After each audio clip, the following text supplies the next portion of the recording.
Welcome to the Wave Women Veteran Entrepreneurs Podcast. My name is Omar Mohammed, helping you improve and progress in business and in life. The Wave Podcast is all about a network for building capacity. And I'm not here alone. I have a co-host that is retired Major General Linda Singh.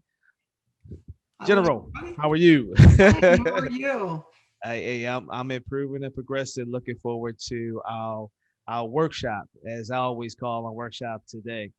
So, for those who are not familiar with us, you can find us on all of the social media outlets. We are on Facebook, Instagram, Twitter, on Wave. That's WVE, as you see in the well, it's not in the background, but it's Wave WVE podcast. And you can find us on Facebook, Instagram, and Twitter. And past episodes of the Wave podcast can be found at EDAC, that's EDAC Morgan.com. And the Wave podcast is brought to you by Truist Bank. So, with that said, we're going to go right into it. We have a special guest as always, and we're going to bring her on so she can share with us who she is. So, without further ado, I want to bring to the airwaves into the video wave, if you will. Ajaki, see, I had it right before we started. So Adzekai. Adzekai, there we go. Adzekai Kuma Taylor. My apologies for No getting it problem. up. And she has a company called Kai Creations. So welcome to the Wave Podcast. Thank you. All right. So let's start off with this. First of all, thank you for your service. Great. and and what branch of the military did you serve, and how many years did you serve? The United States Marine Corps, and I served 14 years. Oh wow. Okay. All right. Oh, All Semper Fi. Thank you. right. Semper Fi. Absolutely. So let's talk first about military life, and then we'll go into the entrepreneur life. And that is, did the military, or how did the military? I'm gonna stop saying did the military. I'm gonna say how. How did the military prepare you for your entrepreneurial journey? Oh my goodness. It overwhelmingly prepared me for my entrepreneur journey. Um, I am from California, from Los Angeles. And so I grew up, my dad is from Ghana, and my dad came to this country to go to school.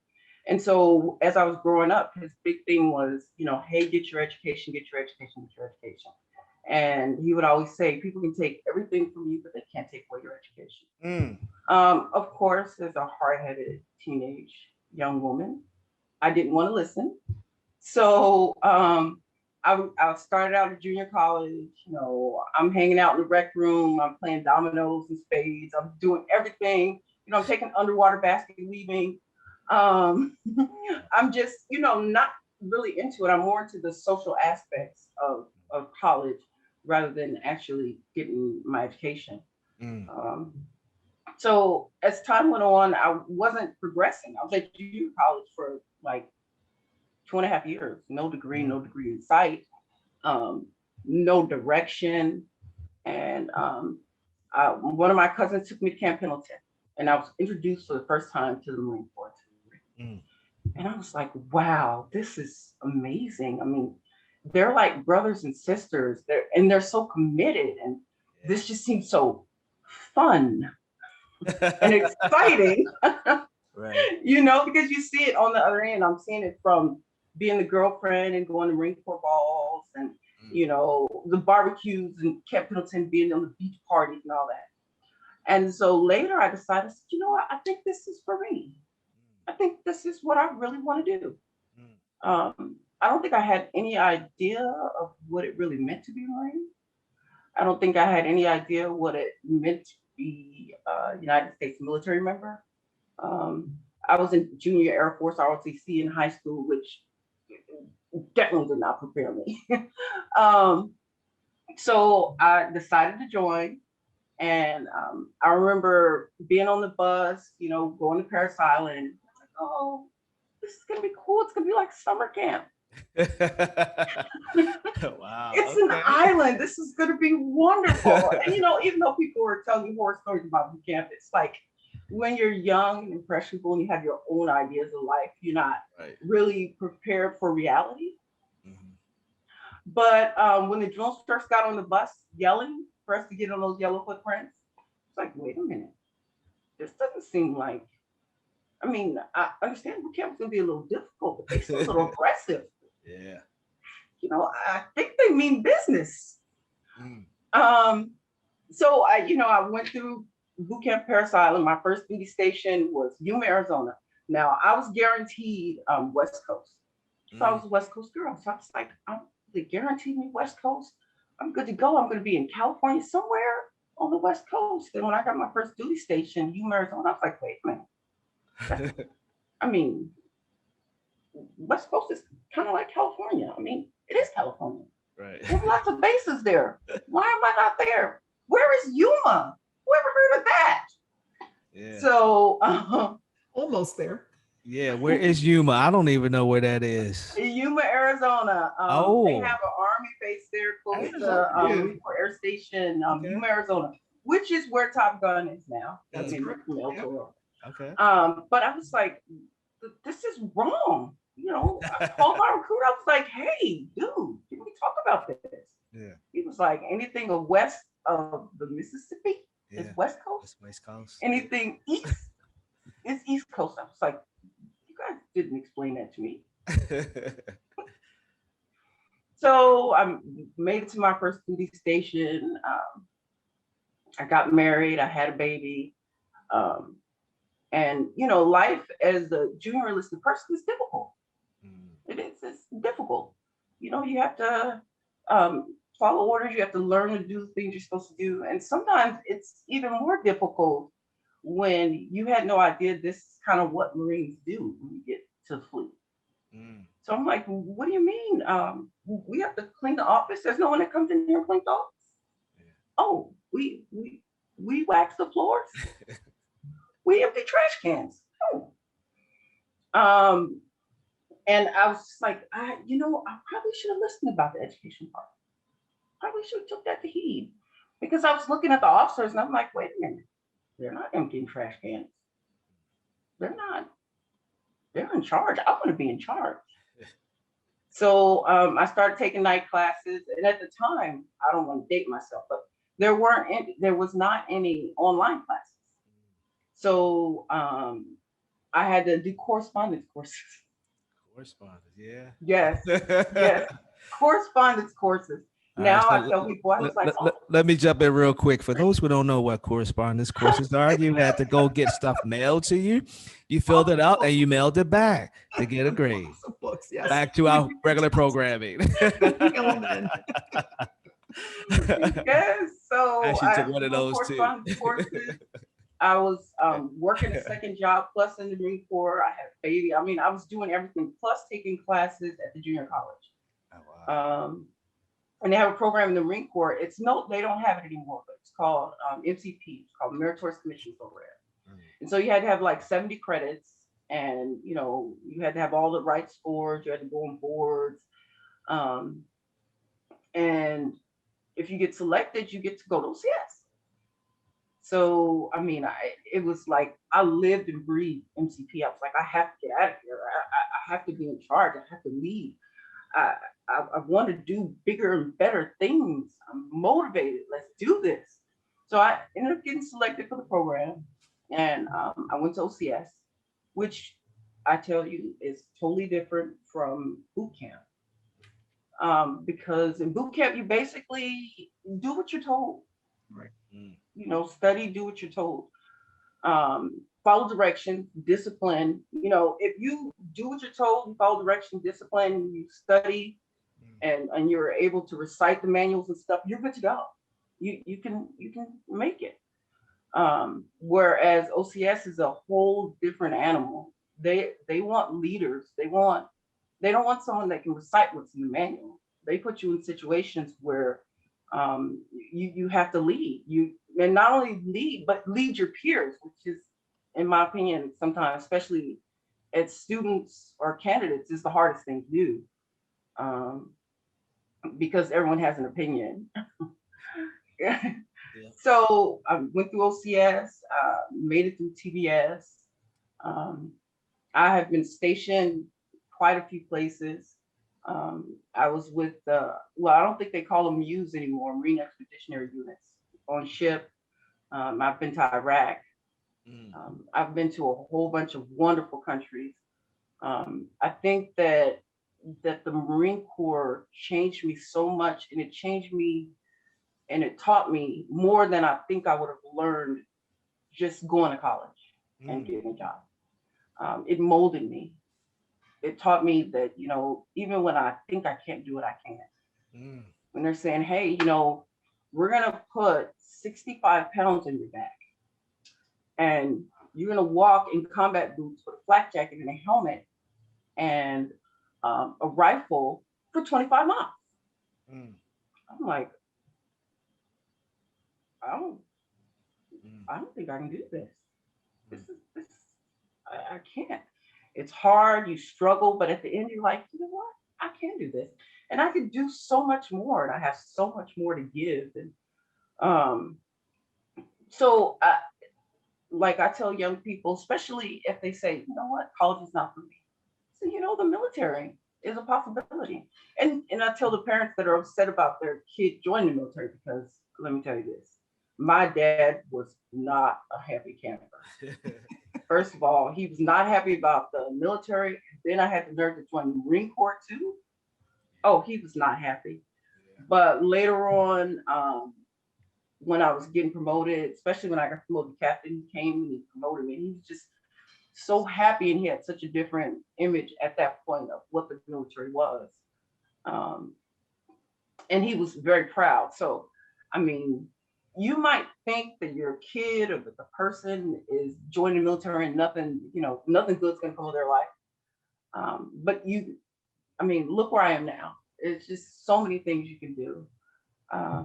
There's so many places, and I have to tell you, I don't think I would have seen as much of the world, just as going to college and, because I had no direction, no direction whatsoever. But when you think about that, how has that helped to shape you in terms of going into your own business? Oh my goodness. It has shaped me in a sense that I know that I can do it. Now I know it's hard work, and it is. It's hard work. And I think the military shaped me in the sense that, the mission will get accomplished. There's no excuses. You can't just, lay around and say, well, I tried and it didn't work. You're like, no, I got to get up. I got to get up there. My workshop's in my loft upstairs in the attic. I'm like, get up there. Let's get these projects out. Let's plan this. I think it's helped me with organization. It's helped me with project management. It's helped me with just even the logistics of my business, like the Marine Corps, 5-paragraph order. Just different things on how to plan things, and understanding that you have certain areas that have to be accounted for. Even the same as in the military, you have a budget, you have to have supply, you have to have motor T, you have to have all these things in order to make the costs continue to turn. And it's the same thing with my business. I have to have these things. I have to know that, I have to keep up with, do I have enough of this for that? How long is it going to take me to get this? What's my budget on getting this project done? What is my timeline? How many people do I have to do this for? And what is it going to take? Even like just the basics of the Marine Corps with recruiting, like the Marine Corps with recruiting. Even though I'm not recruiting anybody, I understand the concept to get your name out there. Right. Like the commercials, for the recruiting commercials, all the little keychains and water bottles that say Marine Corps that they give out at the recruiting station. That's all putting the Marine Corps as a business in someone's mind. Yeah. Just like my business, I give away a lot of things. I make things for family, I make things for friends, and I give away this. You're always giving us stuff. I said, what I want you to do is, if someone asks you about it, talk about it. Give them my card, let them know. And I get more business that way through word of mouth than anywhere else. And the military is the same way. They get more people joining through word of mouth or presence. Seeing a Marine walking dressed blues, you're like, oh my gosh. Young people are like, that uniform looks sharp. You know what? I want to be a Marine too. Yeah. Yeah. Yeah. So let's talk about Kai Kai Creations. What is it, and when did you start that? So I started it in November of last year. Hold up. You Um, started in The middle of November? the What? pandemic. I started in November. Entrepreneur. Okay. Yes, I'm very new. That's what I was telling Dawn. I said I'm really nervous because my business is really new. It's not ramped up yet, and so she's saying that that's what you guys, the workshops and stuff, are about. Teaching and mentoring, different things like that. So I do event planning. Um, I make like trophies, t-shirts, aprons, anything you can think of to make that can be made, I make it. All right. Dominoes. Uh, I'm trying to think, run through the list of. I mean, even the other day I got a request for those coffee table books that have like live, love, and learn on them. Yeah. Yeah. So I've made some of those. So it's still really small. Mhm. I'm progressing. The biggest thing I do though is the event planning. That's my biggest money. So when Um, you say event planning an event or Planning an event. oh So really? Okay. like birthdays, anniversaries. Yeah. Yeah. I have like roulette tables, blackjack tables, and stuff that I'll take. Mm. So if someone says, "Hey, I want to have a casino night at my house," so we want to have a casino event, Mhm. I have backdrops for photos, and I Mm. just do. Right now, I'm doing a lot of different things. Okay. So Um, that seems like entrepreneur. You doing a lot of things until you figure out that thing that's going to work, the thing or two that's going to work. It's gonna work, yeah. yes, Yeah. I'm making it happen. I Yeah. mean, sometimes I'll get requests. Like I received a request this summer. One of my friends was having like 6 kids come to her house for a week during the summer, and she Mm. wanted me to plan it out. Mhm. So I made whole itineraries. I went and bought tickets to like the building museum, the zoo, spy museum. I mean, everything. They didn't have to do anything. All they had to do was show up. Metro cards, tickets.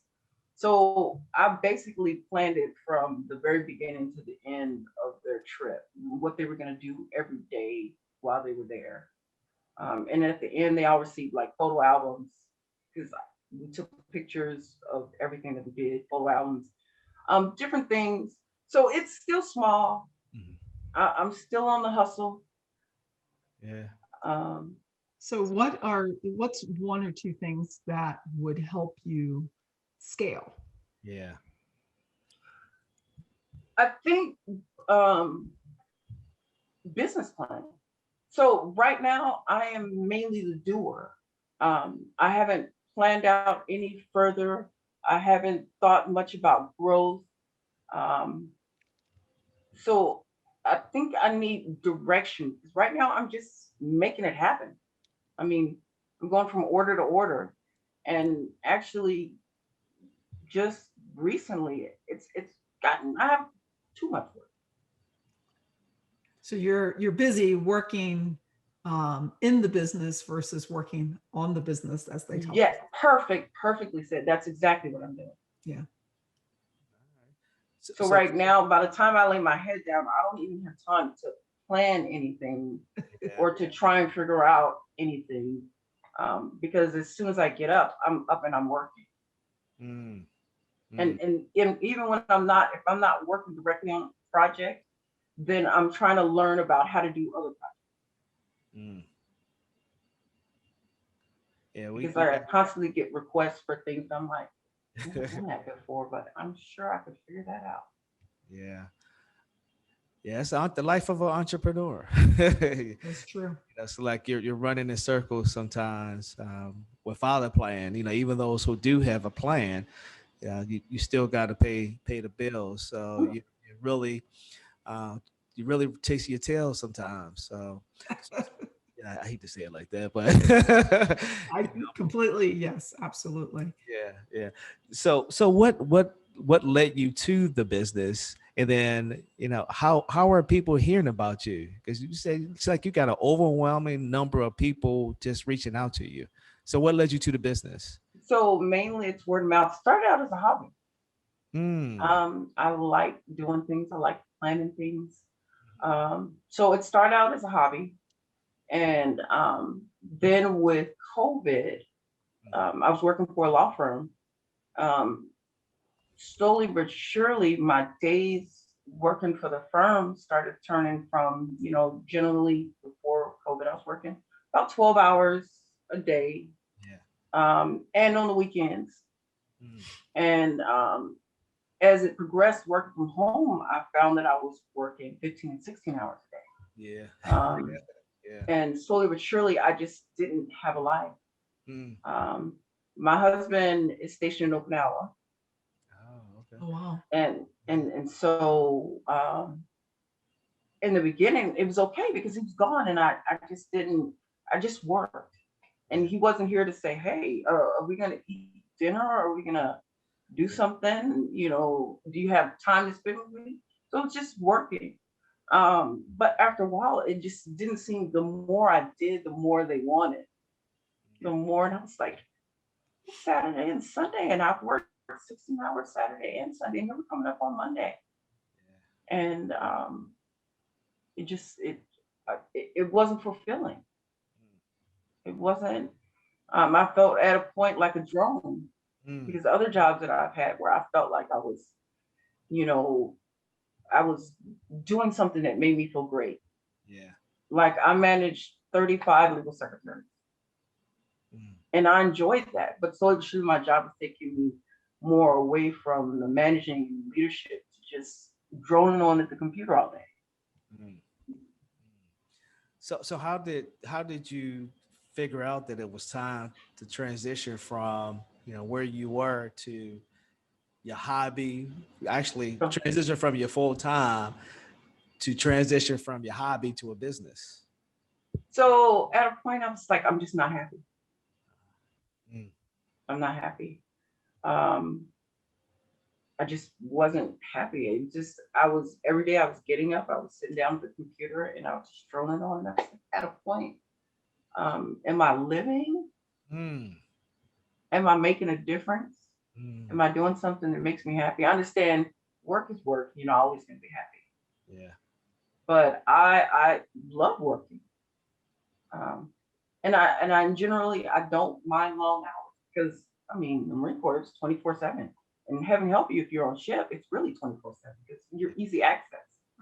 Yeah. It, it's 24/7. Someone's knocking on your door, or so I'm used to that. Mhm. But at a point where I'm not feeling it, I still miss the office work. Yeah. I still miss because I did enjoy it. Mm. Um, but there were other aspects that I didn't miss at all. So I get hit by headhunters all the time. Hey, we got this great opportunity. I'm like, Yeah. and I will admit there's times where I'm like, the money is really good in that situation compared to what I'm doing now. Yeah. But I want to be happy. Mm. Mm. And I then know happiness is under and overrated in the sense that there's some people that think they have to be happy in everything they do. mm, And then there are some people that are never going to be happy with whatever they do. yeah. I kind of want to find a middle ground in my life where, I know it's hard work or that I'm working hard, but I do enjoy what I'm doing. Like being a Marine, that was definitely hard work, but I loved it. Mm. So you talk about finding that middle ground. What would that look like for you? What would the middle ground look like for me? Mhm. For me, like, for example, now in my business, I work. So, I mean, I go to sleep, work. I wake up, I'm laying in bed and I'm working in my head, Mm. but I'm still happy because it's something that makes me feel, when they talk about employee engagement and awards and different things like that, it makes me, it's a reward inside of me that I can accomplish these things, that I can do these things. And it's the same thing even in my office job. It, like if one of my legal secretaries comes to me and says, you know, we really appreciate you. You really take care of us. You know, we really appreciate how you talk to us, how you mentor us. We really appreciate the transparency when you discuss certain situations with us. We know that if I come in and talk to you about something in your office, you're going to give it to me straight. It's not going to be a roundabout or you're going to be talking in circles. I appreciate that. And I feel that would make me happy because I feel like I am accomplishing something and that I'm appreciated and that I'm making a difference in someone else's life. So I kind of get that with what I'm doing with my event planning, because when people are happy at the end of their event, Yeah. and they're pleased and they're like, we couldn't have done this without you. This was amazing. I can't believe it came out so well. Or, you know, you made us look wonderful with everything that you did. That makes me feel happy. Even though during the planning, I'm pulling my hair out, I'm going crazy. I'm not sleeping, you know, because in my head, I've got my little notebook next to the bed and I get an idea and I'm like, try to write that down, or I'm keeping the notes on my phone. Although it's a lot of work, it makes me happy. It makes me feel appreciated. And what advice would you give to, you know, people who are going to be tuned into this and, you know, other individuals as it relates to, you know, getting started? Although you've been in business since November, you're in business and you understand what it takes, you know, to keep the lights on right now. You know, so what advice would you give to other women veteran entrepreneurs? I would say planning. Mm. I did not plan my business the way that I should have. I had ideas and I jumped on them. So examples are I bought equipment that I kind of don't even use anymore because it was an idea that I had that I, you know, and I'm talking about expensive equipment. I'm like, I go up there to my loft to work and I'm like, that's sitting over there collecting dust. $1,000 on that. Yeah. You know, so I think planning. Now, for me, it was difficult to find the exact direction of what I wanted to do, but I think that if I had planned it better and really thought about it, I could have saved myself thousands of dollars. Mm. Well, I hope you did your business write off, right? Well, not yet. Oh, okay. Yeah. Not yet. Make sure that you're looking at that you get a good tax person that's going to help you, you know, do your depreciation on all of your equipment. All of those things go towards the business. That's right. Yeah. Thank you. Yep, that's having that team in place. You definitely got to have. Thank you, because you know I hadn't thought about that. I did not think about that. Yep. That accountant can help you out. You know, the attorney can help you out. The insurance person can help you out, and of course the lenders, the bankers. So definitely, you know, reach out to a CPA that understands tax strategies to help you out. Yeah. And I'll also say this too, you know, I have to practice this as well. And sometimes we just have to take mental break days. And I heard you say what I say. I'm sleeping, I'm thinking about something. I wake up and, you know, I write it down, or I just can't sit still. So sometimes we have to take those mental break days, you know, otherwise we're going to burn ourselves out. So I would throw that out as well. Absolutely. And Thank you. You know, my business, even though I started it a while back, but when I think about, you know, just this whole thing you're always doing, one of the things that I've gotten really good at is I start shutting myself down in the evening. And when I go to bed, I'm like sleep. Like I'm not very seldom, unless I've got something big going on. When I say I am sleep, I wake up in the morning, I'm like, oh my God, it's morning. So you need to get into the habit of shutting down so that when you start fresh the next morning, you are ready to roll. Absolutely. I'm definitely gonna have to work on that. Yes, we're gonna work with you. This is the last time we'll see each other. So, Adzekai, tell us, how can people reach out to you? You have a website, contact information? I do. I do. So I have two well, I have Etsy and then I have another website. So I have a website called www.masks with an S at the end by Sheila.com. Okay. And then I have a Etsy page, Kai Kai Creations. And spell that for individuals who are not. It's Kai, and then space creations with a C. All right, good deal. Well, we definitely appreciate you coming on board and sharing your story. You know, not only your entrepreneurial story, but your military story as well. And you know, the focus of this particular podcast, you know, it's really storytelling, um, and workshop. You know, how do we build capacity of those who are coming on board? So we really appreciate you coming on board. Thank you. No I'm problem. No excited problem. to be here. All right, good deal. Any final thoughts, General? She needs to Retired Major General. business plan. You got to work on the business plan, and there are resources that we have posted out there that you can leverage that are free. You know, Okay. that's a great four-letter word, FREE, free. Make sure you leverage that and use those resources that can help you put together what your next is going to be. Absolutely. And you know, reach out to Don Tucker. You know, I think she referred you here, so we have some programming coming up in, I believe it's in August around business planning. So reach out to her as well. I signed up when I did my form for the September classes. There you go. There you go. Well, look forward. Awesome. All right. Well, Thank you. we're gonna take a short break and then we're gonna come back with a resource. So stay tuned. Thank you. All right, welcome back to the Wave Podcast. I'm Omar Muhammad, and over there is the retired General, Major General Linda Singh, Hello, everyone. and we now go into our resource segment of the Wave Podcast.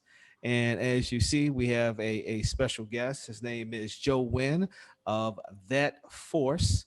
And Joe, welcome. First of all, welcome to the Women Veteran Entrepreneurs Podcast.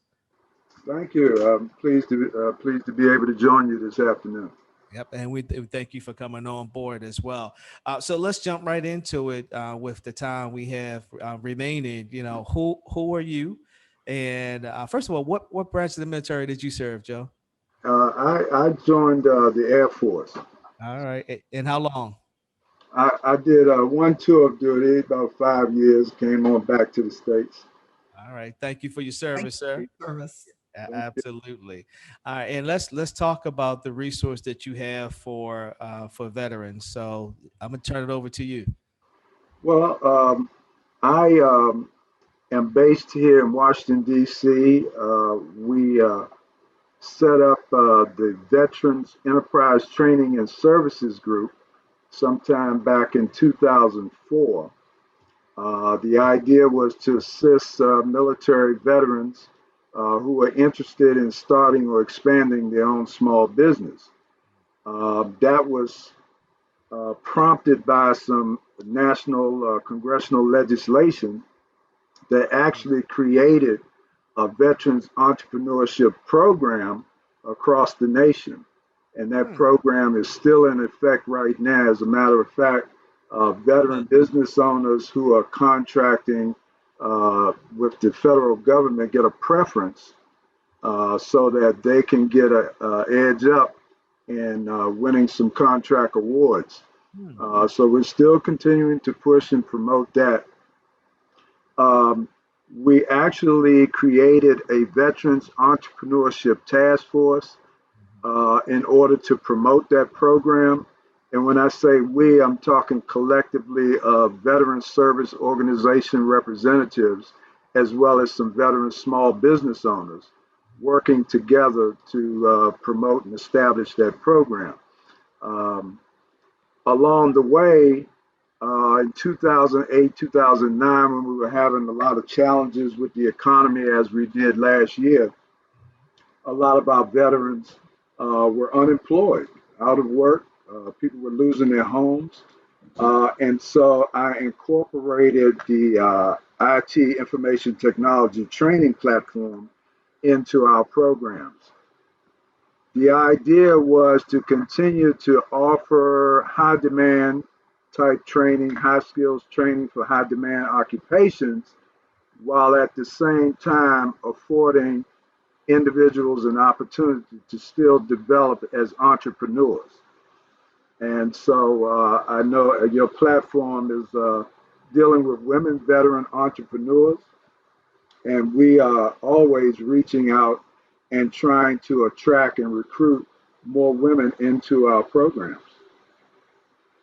All right, good deal. And I should have started with this, Joe. So, what's your website so people can that are listening now can tune in, and then afterwards, when this goes to recording. The website address is www.vetsgroup,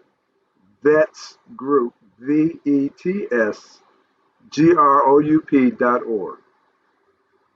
And we do have a lot of information out there about the programs, how to register for classes. We're doing all of our classes online right now. The information technology classes. We're offering project management professional classes. And I definitely want to share with you and the women veteran entrepreneurs who are listening in about our new program that's starting next week. So it's still time to get in if you're interested. It's an entrepreneurship program for aspiring professionals.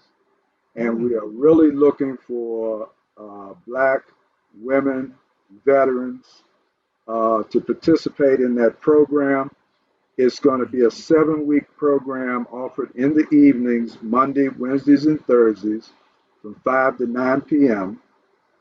And it's going to include developing, starting, or expanding your business, getting certified as a small business owner, and then also something new that I don't often see in some of these entrepreneurship programs, we're going to have a whole module on buying and selling real estate. Oh, If you want to become a real estate investor or person getting involved in real estate. And then our last portion of that program module will include understanding and getting introduced to the stock market. oh wow, you doing it Okay. all. That I Yeah, just feel like many of us should have been exposed to back in high school. yeah. We didn't get it, and we don't often get it even through college. Um, so we're going to start offering that as a part of our entrepreneurship training programs, that introduction to the stock market. And again, the registration information is posted on our website, and we are looking for more candidates to participate. Mhm. And so your focus is not just in Washington. Are you focused around the country? Well, here's the thing that happened, and it's a benefit of an unfortunate circumstance. When I'm speaking of COVID-19, we're based in DC and had been running all of our programs in person. We have a very sizable facility in downtown DC. But when COVID hit, of course, everything, stopped with the in-person meetings. But we were allowed and approved to offer our programs online. And so now we are getting students registering for our programs from all around the country. Okay. So yeah, that's great. Now, one of the challenges with that, we also offer job placement assistance. Oh, yeah. So for folks participating from Georgia, from Florida, from California, now we've got to try to work harder to connect with employers in those areas because we want folks to be able to move right from the training into a job. Okay. Yep. All right, good deal. And I'm glad that you mentioned in real estate and the stock market. Even though the stock market, like as always, it's been bouncing around. And I have another computer here, and I'm looking at it. It's like up and down. Well, I didn't enter the market today, but people should understand how to get involved in the stock market, even if you put a few dollars in. Um, So yeah, so I'm glad that you're introducing both the real estate piece and the stock market. Well, one of the things I'm been observing since we started developing this program to include the stock market is it's not just about investing to get the benefit of knowing about the stock market. Mhm. One of the things I'm noticing, particularly in the last, I guess, 6 months, that I've been actually observing the stock market network, the Bloomberg network. Mhm. I watch it almost every day now for several hours in between everything else that's going on. Um, but you will begin to see which industries, which companies are growing, expanding.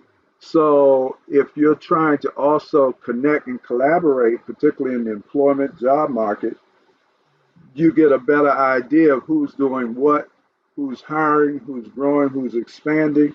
So it's not just the benefit of knowing how to invest, because of course Right. you got to be careful with how you spend your money these days. But Absolutely. it's just the benefit of also learning so much about these other companies and also about the future of our country, Mhm. because you will also begin to see what drives the different industries and the different markets in which we all have to live in as consumers. Yeah. Absolutely. That's a good point. I'm gonna give out a resource. It's called Forex Factory. So every morning, FOREX Factory .com. And every morning I'm on there to see what's the news today, because that news can, like you said, can impact what you're doing in your particular business. Even if you're not involved in the stock market, like you're saying, if you tune into something like a Forex, or I also listen to Yahoo Finance. They Right. talk about different industries as well. So that can be a way that entrepreneurs can figure out if they want to go into this industry, or if they're in this industry, how is that going to impact the news that I just heard? How is that going to impact my business? So kudos goes off to you for that. Yeah. I noticed you have also with you today, you said General Linda Singh. Retired Major Yeah, General Linda Singh. Okay. All right. Retired Major General. Absolutely. Okay, I want to say hello to you, retired Major General. Oh, Appreciate the welcome. opportunity to say hello to you as well. Absolutely, absolutely. And I love your services that you offer. And so as I was listening, I'm like, these are absolutely good resources for folks.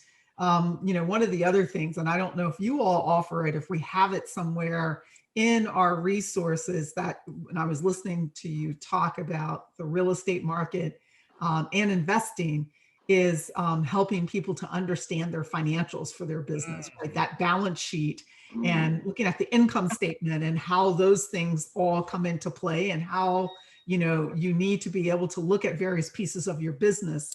And so if you have something like that, I think it would be helpful for people to know, where can you go to get more educated on that. Yeah, I agree. Those are some component parts of our program. So we're going to cover all of that, including how to repair your credit. Oftentimes, as small business owners, you're anxious to get some funding, and the financial institutions will still look at your personal credit worthiness. Yeah. So, because you haven't had a chance yet to establish your business and prove, what it can really do, so they're going to look at your personal income. They're going to see what have you been doing, how you've been managing your assets and resources. And so that's another segment. That's something we do all year round. We conduct workshops on credit repair and reporting, and financial literacy and money management. Mm, Yep. I love that. I love that.